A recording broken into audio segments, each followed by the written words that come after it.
এবং অনেককে ইন্সপায়ার করবে যাদের এই পেন্টিং এর বেসিক ট্রেনিংটা নেই, মানে স্কিলটা নেই, তারাও কিছুটা হয়তো আইডিয়া থেকে নানা রকম ছবি আঁকতে পারবে। I think absolutely beautiful artwork, very vibrant, very colorful, and a very happy artwork, which is what artwork is all about. দারুণ লাগছে, মানে এটা আমি সত্যি কথা বলছি, এটা যে এআই বেসড আর্ট, এটা আমি শুধু বুঝতেই পারিনি।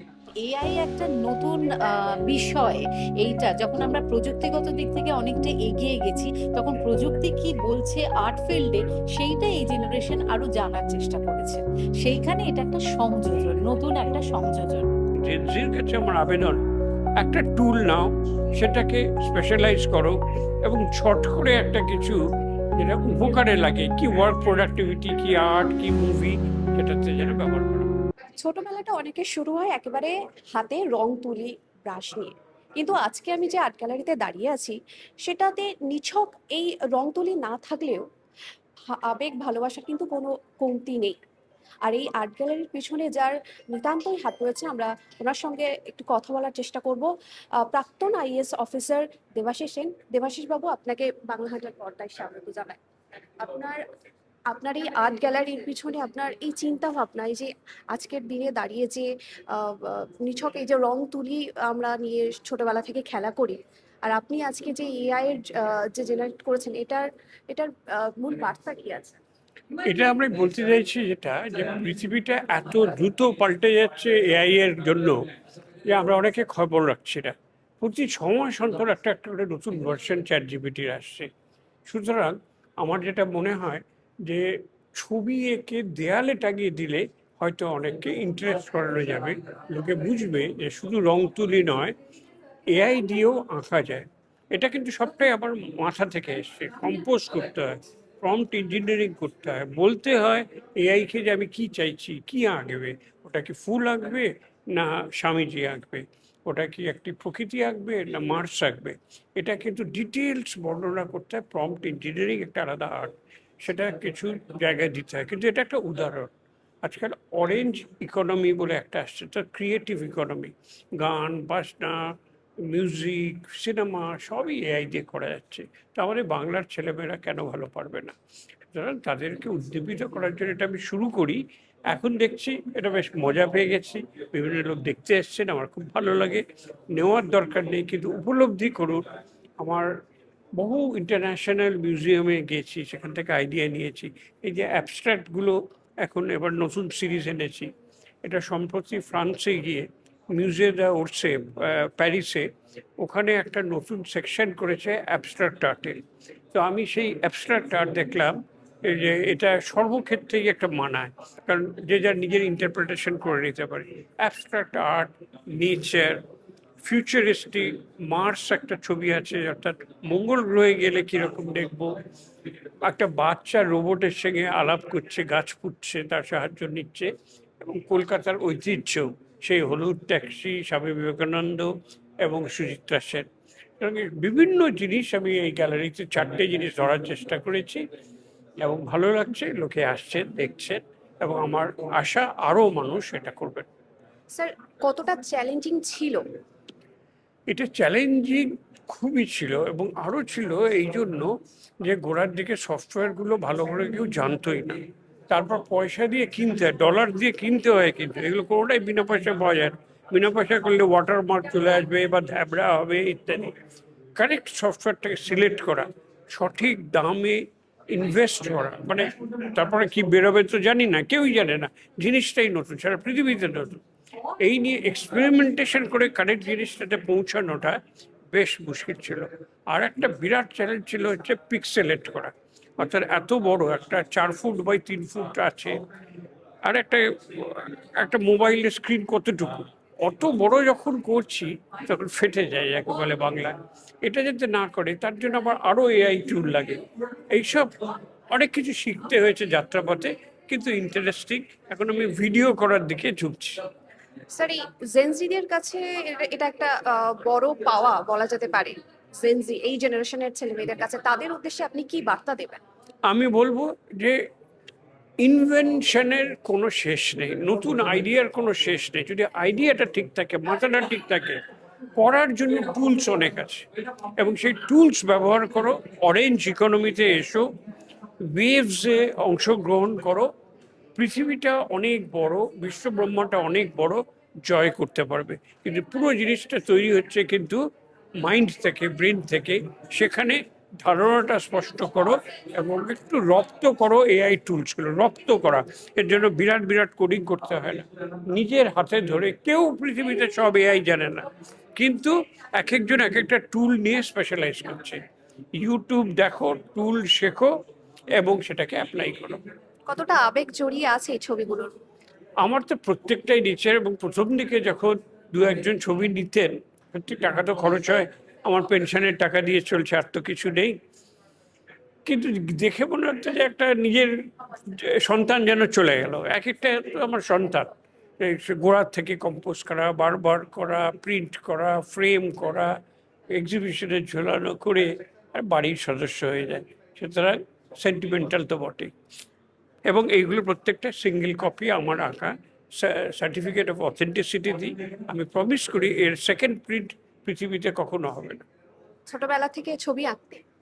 ছোটবেলায় ছবি আঁকার খুব শখ ছিল আমার। আঁকার প্রজেক্ট হয়েছিল, স্কুলে করেছি, কিন্তু কখনো আঁকা হয়নি অ্যাজ এ প্রজেক্ট।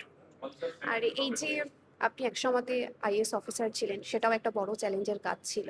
তারপরে মূলত আপনি এখন রিটায়ার করেছেন। তো এই সময়গুলো কিভাবে এই ছবি আঁকার মাধ্যমেই কাটছে? অনেকটা সময় আমার যায়। এছাড়াও আমি বিভিন্ন জায়গায় আছি, লিখতে ভালোবাসি, ভ্রমণ কাহিনীর একটা বই বেরিয়েছে ইত্যাদি। তো আঁকাটা তার মধ্যে একটা বড় জিনিস।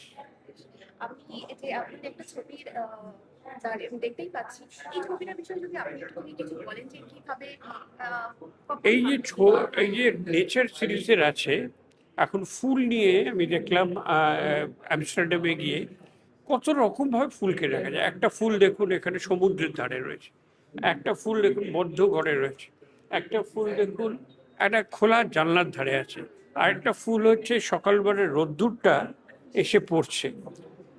এই যে ফুল তো সেই একই, চন্দ্রমল্লিকার দেখতে সেই একই, কিন্তু তাকে বিভিন্ন পরিবেশে দেখা, আবিষ্কার করা, এটা কিন্তু একটা বিরাট ব্যাপার। ফুল ভালোবাসেন আপনি? ভীষণ ভালোবাসি। I think that's a great gift of nature. আর কি কি ভালোবাসেন?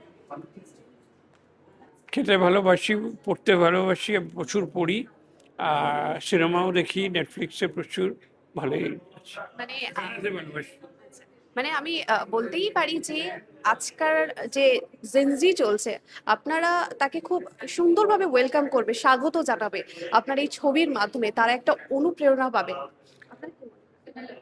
আমার তো মনে হয় সেটাই আমার উদ্দেশ্য, যে লোককে অ্যাওয়্যার করা। জেনজি এআই সম্বন্ধে নিশ্চয়ই জানে, আমার তাদেরকে জ্ঞান দেওয়া বা তাকে অ্যাডভাইস দেওয়া আমার উদ্দেশ্য না। আমি জাস্ট বলছি যে আমি রিটায়ারমেন্টের পর ChatGPT বার করার 1 বছরের মধ্যে first exhibition academy of fine আর্টে করলাম। এখন কিন্তু তাড়াতাড়ি যে ঝাঁপিয়ে পড়ে ওটাকে ইমপ্লিমেন্ট করতে পারবে পৃথিবীটা এখন তা, যে দ্রুত কাজ করতে পারবে সেই ভালো। সুতরাং জেনজির কাছে আমার আবেদন, একটা টুল নাও, সেটাকে স্পেশালাইজ করো এবং ঝট করে একটা কিছু যেটা উপকারে লাগে, কি ওয়ার্ক প্রোডাক্টিভিটি, কি আর্ট, কি মুভি, সেটাতে যেন ব্যবহার করা হয়। ধন্যবাদ স্যার। Thank you. বাংলা হান্টকে অনেক ধন্যবাদ আমাদের এখানে সময় দেওয়ার জন্য। আমি এতক্ষণ কথা বলছিলাম দেবাশিস বাবুর সঙ্গে, যার আর্ট গ্যালারিতে আমি দাঁড়িয়ে আছি। তিনি মূলত প্রত্যেকটা ছবির বর্ণনা করলেন, সেই ছবিগুলোর পেছনের কাহিনী তুলে ধরলেন। ক্যামেরার মহিমার সঙ্গে পায়েল দাসের রিপোর্ট, বাংলা হাট, বালিগঞ্জ। ভীষণ ভালো লাগছে, তার কারণ হচ্ছে একটা ছাদের তলায় নানান ধরনের কাজ। আর আমরা তো এখন এআই এর যুগেই বাস করি। সেই যে মানে সব বিষয়তে এআই, আর্টিফিশিয়াল ইন্টেলিজেন্স কি বলছে কি করছে সেটা আমাদের চর্চার বিষয়। সেই জায়গাতে আর্ট ওয়ার্ল্ডে এআই কি বলছে, বা এআই জেনারেটেড ওয়ার্কগুলো কিরকম হতে পারে, আর্ট ওয়ার্কগুলো কিরকম হতে পারে, সেটা দেখতে আসা এবং এক ছাদের তলায় নানান ধরনের কাজ দেখে খুব ভালো লাগছে। আপনি ছবি আঁকেন? আমি নিজে ছবি আঁকি না, কিন্তু মনে মনে আঁকতে হয়, কারণ আমি একজন কিউরেটর। আচ্ছা, কেমন এই এখনকার জেনজির যে জেনারেশন চলছে, হ্যাঁ। এই রংতুলি ছেড়ে সবাই এআই পিছনে যাচ্ছে, এটাকে আপনি কিভাবে দেখছেন?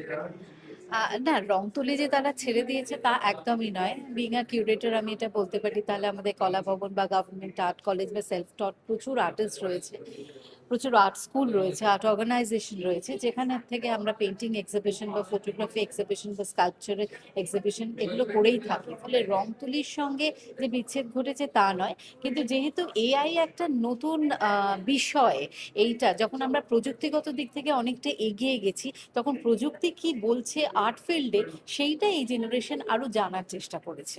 সেইখানে এটা একটা সংযোজন, নতুন একটা সংযোজন। এই গ্যালারির মধ্যে সবচেয়ে কোন ছবিটা আপনার বেশি পছন্দ হয়েছে? এখানে একটা হেরিটেজ তকমা, যেহেতু আমি হেলো হেরিটেজ আমাদের অর্গানাইজেশন এবং আমরা ঐতিহ্য নিয়েই কাজ করি, সেখানে হেরিটেজের লেভেলে একটি কাজ রয়েছে, যেখানে মিস্টার সেন খুব সুন্দরভাবে কাজটাকে ফুটিয়ে তুলেছেন। আমরা ক্যালকাটা লাইন বললে সবসময় সেই বড় বড় ক্যালকাটা লাইনের কথা চিন্তা করি, একটা লাইনের মধ্যে অনেকটা, কিন্তু এখানে একটা ক্যানভাসের মধ্যে, একটা চৌকো কাজের মধ্যে, রেক্ট্যাঙ্গুলার আর্টওয়ার্কের মধ্যে পুরো ক্যালকাটাকে খুব সুন্দরভাবে ধরা হয়েছে, যেখানে হাওড়া ব্রিজ রয়েছে, যেখানে ভিক্টোরিয়া রয়েছে, যেখানে আমাদের হলুদ ট্যাক্সি রয়েছে, হাতে টানা রিক্সা রয়েছে, ট্রাম রয়েছে, একটা সব কিছু নিয়ে এই ক্যানভাসটা আমার খুব ভালো লেগেছে। আর পাশাপাশি আর একটা ক্যানভাসের কথা বলতেই হয়, সেটা হচ্ছে একটি শান্তির ওপরে, মেডিটেশন, শান্তির ওপরে একটি ক্যানভাস রয়েছে। কারণ আমরা তো এখন চতুর্দিকেই ভীষণভাবে যুদ্ধের, মানে একটা যুদ্ধের বাতাবরণ রয়েছে, এবং আমরা সবাই মন থেকে শান্তি চাইছি কবে এই যুদ্ধটা শেষ হবে, বা কেন এত যুদ্ধ, একটু মারামারি কাটাকাটি হলে, ঝগড়া হলেও কিন্তু আমরা বলি না না আমাদের শান্তি চাই। তা সেই শান্তির বার্তা নিয়ে একটি বিশেষ ক্যানভাস রয়েছে, মেডিটেশন, যেটি শুধু শান্তির কথা বলেছে। এই জেনারেশনের ছেলেমেয়েদের কাছে আপনার কি বার্তা? এই জেনারেশনের ছেলে মেয়েদের কাছে তারা অনেকটা অ্যাডভান্স, কিন্তু তারা মনের দিক থেকে, বা তারা ভীষণ বেশি ক্রিয়েটিভ, এটা আমার বারবার মনে হয়েছে বিং আ কিউরেটর।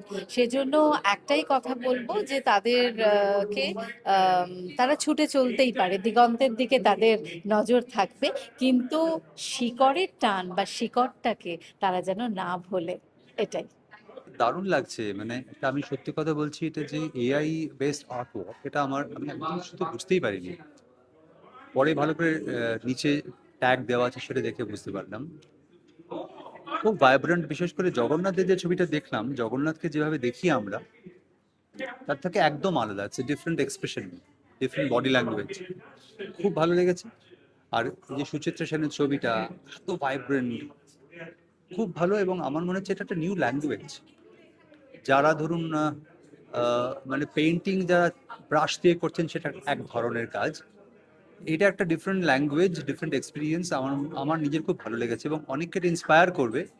যাদের এই পেন্টিং এর বেসিক ট্রেনিংটা নেই, মানে স্কিলটা নেই, তারাও কিছুটা হয়তো আইডিয়া থেকে নানা রকম ছবি আঁকতে পারবে। এটা দেখেই থাকে, আপনি যেমনটা বললেন যে রাস্তা করে দিয়ে রাস্তার মধ্যে অনেক ছবি দেখা যায়। এখন মানে এআই এর মাধ্যমে কি মানে যুগের উপর দিয়ে পরিবর্তন হচ্ছে, মানুষ টানছে এআই? না, পরিবর্তন তো হবেই। দেখুন, পরিবর্তন আটকাবো না, মানে নতুন ভাবে হবে। তার কারণ যারা ব্রাশ দিয়ে ছবি আঁকছেন সেটাও থাকবে, সেটা কিছুতেই পৃথিবী থেকে মুছে যাবে না, কারণ তার একটা ল্যাঙ্গুয়েজ আলাদা। এবং যে হাতে করে একজন, প্রত্যেকটা হাত তার স্কিল আলাদা হয়, তো সেটা ডিফারেন্ট এক্সপিরিয়েন্স। কিন্তু এআই থেকে, বিশেষ করে ধরুন আমি যদি একটা ছবি ক্রিয়েট করতে চাই, আমার সেই স্কিলটা নেই, আমি আঁকাটা ওইভাবে প্র্যাকটিস করিনি, কিন্তু হয়তো আইডিয়া আছে, নানা বিষয় নিয়ে ভাবি, আমি একটা ছবি ক্রিয়েট করতে পারবো।